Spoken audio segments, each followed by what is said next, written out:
All right, ladies and gentlemen, let's talk Suicide Squad again. Now, I've been really just combing through, especially YouTube and even any new information on Suicide Squad, right? And what I've realized is that the average person, the common person, for some reason or the other, they really enjoyed this movie. Almost everyone who has done a review has said, I enjoyed the movie, and that's big. Now, the next thing I've heard is that some people said they liked the movie, some people said they loved the movie, some people said that was an okay movie. But one thing that's guaranteed, almost everybody enjoyed the movie. The other thing I noticed that everybody agreed on was that when it comes to the chemistry between the characters and the development of the characters, the principals, and then the supporting cast, everybody agrees that almost all of the actors did a great job in doing that.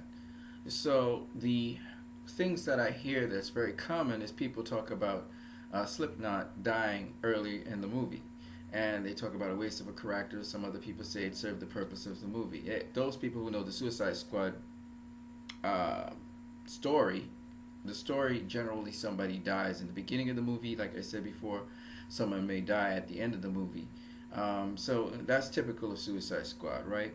Then I heard some people they're disputing over Batman Assault on Arkham. Some people are saying that that was a better movie or adaptation of the comics than Suicide Squad. Some other people think that it's about the same. Some other people think that Suicide Squad is actually a better movie than the adaptation. So it really is, it's kind of all over the place. But what we can all agree on is this. We can all agree that Suicide Squad did pull from the comics. These characters were more or less very similar or captured the essence of the comic book characters. Deadshot, on the other hand, if you want to go into real specifics on Harley Quinn, Deadshot was supposed to be having his range zoomer and range finder on his right eye, not his left eye, but he had it over his left eye. If you want to be more specific about Harley Quinn, she should have been wearing maybe the costume she wears in Batman Assault on Arkham, or maybe the classical Harley Quinn costume. So these are some of the things they talk about. You even talk about the Joker. He's not really looking like the classical Joker. But what I would say to these people is this, for those comic booky people, I would say to you that, does he behave like the Joker? That's what you have to ask yourself. You have to think about the core of a character. Harley Quinn, did she behave like Harley Quinn? Of course she did. I heard some other people talk about the scripting was poor and they were cheesy lines and stuff. And apparently some people don't understand that what a cheesy line is. You go watch any comic book movie, you're going to get a bunch of cheesy lines, one-liners. That's just how comic book movies are. Iron Man said, I would like to punch you between your perfectly placed teeth. That's a cheesy one-liner, but it's what it is. And Captain America Civil War was made up of cheesy one-liners. Okay, so that's if you're gonna go with that for Suicide Squad, then you got to do that for almost every comic book movie, because that's just the way they are. The comic book characters. You open a comic book, they're gonna give you some cheesy lines. That's just the way it is. Now the other thing I wanted to delve into, some people were saying, what's the purpose of having the Suicide Squad to deal with Superman or any other metahuman? They can't handle suicide. You would need metahumans to handle metahumans. Well, in this case, they didn't. And they succeeded at taking out the main antagonist and her brother. Okay? So you can't say that, because the movie, at the end of the movie, it proves that they could have done it. And if you're saying that these non-metahumans shouldn't be able to take out a metahuman, then how did Lex Luthor take out Superman to begin with? Okay? Smarts, unpredictability, treachery. These are villains. That's what you underestimate. For all those people talking that stuff, to me it's kind of silly to say that, because not only did they prove that they could do it, but if you go in the comics, they went into outer space and they dealt with clones, and they took down clones, in a certain program. In another place, the Imperiex. Yeah, the Imperiex killed all of them, but they went through the galaxy and they fought the Imperiex. Now, so you can't underestimate the Suicide Squad. Yes, some of them are human, some of them are metahuman, but you never underestimate this squad, because this is a squad of criminals. And criminals don't do things the usual way how, say, a special ops force would do it. They're ruthless. They don't care, and they know their lives are pretty much valueless to the government, so they're going to do whatever it takes to win. Okay? And that's what happened with the Suicide Squad. That's how they won. Okay? Through treachery. Harley Quinn was very deceiving, and that's how she took out Enchantress and moved very fast, like the Joker. So all I'm saying is that, on spoilers, by the way, all I'm saying is that for those people who are saying, well, then why would they hire Boomerang and all these guys? Boomerang not only could kill people with the boomerang by throwing it, but he could also kill people because his boomerang is sharpened on both edges. He can kill them by just stabbing them with the boomerang, right? Another thing people were talking about was that the drones, what I call the drones, Enchantress's drones or her minions, they just punch the minion and its head would bust up into rocks. No. You gotta be watching again. Harley Quinn used a baseball bat. If I hit you with a baseball bat in your head, I'm gonna bash in your skull, okay? I'm gonna mash up your skull. You know what I mean? She used a high-powered gun, rifle, okay, to bust up one of their heads. Captain Boomerang was using sharpened boomerangs that cut straight through the head of a person. Katana had a sword. Anybody who knows about samurai sword, that thing cuts through anything, okay? So it's not, Deadshot was firing rounds of ammunition into those things, okay? I saw those things take down soldiers. I saw those things take soldiers captive. The platoon that was sent out to divert, they took them down. So those things were no joke. And then they had unusual athleticism as well. It's just that against these kinds of criminals, Killer Croc, come on, man. Killer Croc was super strong, okay? Captain Boomerang, he's a strong, sturdy guy, and on top of that, he's savage with them boomerangs, okay? And I saw him use that boomerangs a number of different ways. I saw him, for the people who were saying, oh, he wasn't using the boomerangs. Oh, yeah? He was using it in hand-to-hand combat. He was using the boomerangs. He used the boomerangs to get away, try to escape. He used the boomerangs for surveillance, okay? We saw him use the boomerangs in close when he was inside of the building. He used the boomerangs, again, to chop off a head, okay? So this guy, Captain Boomerang, he used the boomerangs for different things, okay? It was pretty interesting to see him use them. And for those people who say, Captain Boomerang, how could he have been of use? Well, against a metahuman, he's not really of a whole lot of use, but he was useful for locating the metahumans and being able to scout them out with the drone boomerang, sorry. So all I'm saying is, for those people who are talking about Captain Boomerang, of course he was in there for comic relief and for sort of punctuating certain points that were integral to the film. But what I would say to you guys is, besides this being a comic book movie, that those people hyper questioning the film, not only do you look stupid, but on top of that, it's really funny to see you trying to overthink a movie that wasn't there for you to overthink. It's like Guardians of the Galaxy. Guardians of the Galaxy, you don't overthink Guardians of the Galaxy. You just go with it. It's an adventure film. But this is almost the same thing, except these are bad guys. Okay? It's not for you to overthink. And even when you overthink, you're going to look stupid, because when somebody corrects you on your overthinking, you're going to look real dumb. You know what I mean? You're going to look real dumb. All right? The movie's not supposed to make a whole bunch of sense to you. It's not supposed to. If you want to go arguing about it, it could, but there's no way you're going to argue that Captain Boomerang's character, which is mostly comical, there's no way a man could hold all those things in his coat, let's just put it that way, and still be able to fight people and do what he was doing. So Captain Boomerang, you can see, comes from somebody's imagination. All right? Even in Assault on Arkham, Captain Boomerang holding all these different boomerangs, come on, man. It didn't make no much sense. Come on. It's a cartoon. All right, so, I mean, you're going to look real stupid. I mean, you could try to, I heard some people saying some real dumb stuff, like, they were really trying to write, like they think that this movie was like The Dark Knight or something, or was like Batman v Superman, where everything must make sense. This is not that kind of movie. Yes, a lot of things make sense in the movie because it's grounded, but some characters are not even grounded. They don't make sense. Like Captain Boomerang doesn't make sense. Yes, he fights in the movie and so on, but it doesn't make sense. Okay, but he's always been an integral member of the Suicide Squad. It's just what it is. When you look at Slipknot in this movie, okay, I could see where they could use his skills to climb anything, and then he could get the squad up where they need to go. So he does make sense, but when he died off early in the film, I mean, it's not like it's pointless.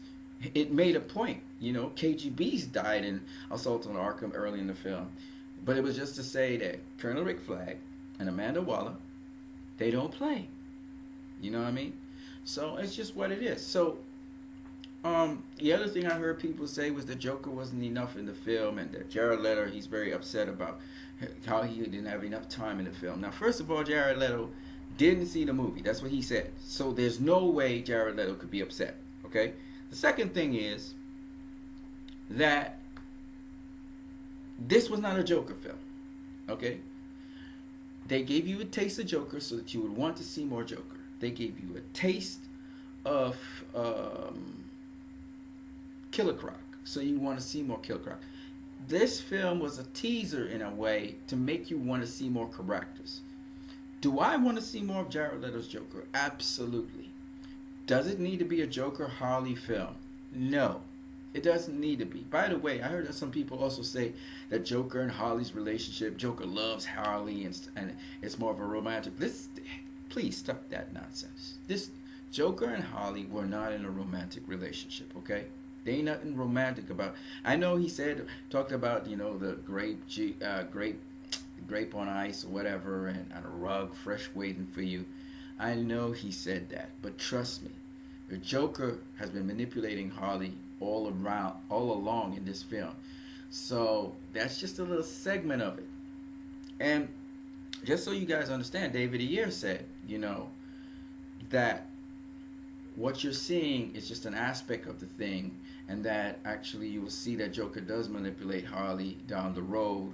You'll see that, and you'll see why Harley leaves him. Okay, so you gotta bear with the storyline, and they probably covered a lot of his abusive nature in this movie as well, but said that's not relevant to the script, the story that we're telling. So you leave that stuff out. All right. As to the Joker, I must say, I've never seen quite a character like that. I mean, this guy was changing like spots on a chameleon, his emotions. He was going from smiling to very serious to, it's just crazy how creepy this dude is. I would love to see him tell a joke, because the Joker that's why he's called the Joker. He makes jokes, okay?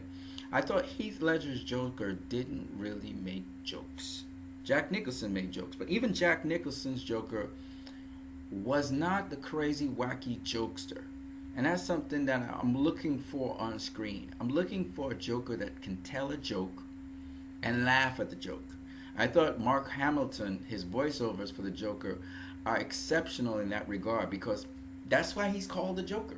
You got to be called the Joker for a reason. You got to make a joke. You know what I mean? The other thing about the Joker, whereas Heath Ledger's Joker was all about the Agent of Chaos, Heath Ledger's Joker made the point that he's not crazy. He wasn't insane. But the Joker is always insane. So I'm hoping to see the unpredictability and the insanity of that Joker. And I'm praying that Jared Leto reprises the role of the Joker in the next movie. I think Jared Leto would want to do that. I don't care what Jared Leto says, even if he's kind of angry right now or whatever. I don't care, because it will prepare him for the next role that he has to play. And I really don't care if we see the deleted scenes or not. I don't really care. That's in the past. The fact that Jared Leto is able to get into the role is what's important. And hopefully, because I know it's a big risk to do that, it's a deep plunge Jared Leto pretty much went into, and God knows what he did, but to get into that role. But I can tell you that it really appeared on screen. That guy is creepy. Every time I saw him, and what fascinates me about Jared Leto's Joker is you can't take your eyes off of him. And the other thing I noticed, even though he didn't do a whole set of really creepy stuff, I noticed that his mood swings are like ridiculous. He's almost like a freaking snake, man. The man would smile, and then he'd just get serious, and then he would command his presence, and then he would switch into a gay kind of dude, and then he would switch back to the serious dude. I've never seen that shit ever on screen. And I'm telling you guys right now, I'm pretty much amazed at his acting. I've been watching it a couple times on low resolution by illegal means, which is not cool, but I'm going to try and watch Suicide Squad. Once I get enough money, I'm going to go try and watch it in cinemas.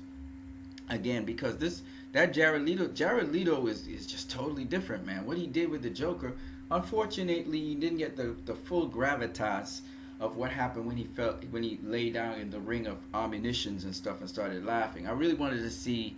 I know there are different takes of it and so on, but I really wanted to see where he was actually coming from. But again, the Joker is not a very predictable kind of dude. He's not supposed to be predictable.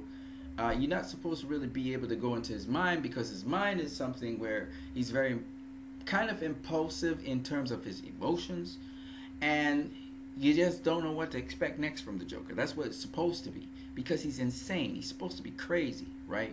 It's not just about being fearless, but he's also kind of crazy. So he's not supposed to, his emotions and so on is supposed to be very impulsive. He's just whatever goes next, you know? So that's what the Joker's supposed to be.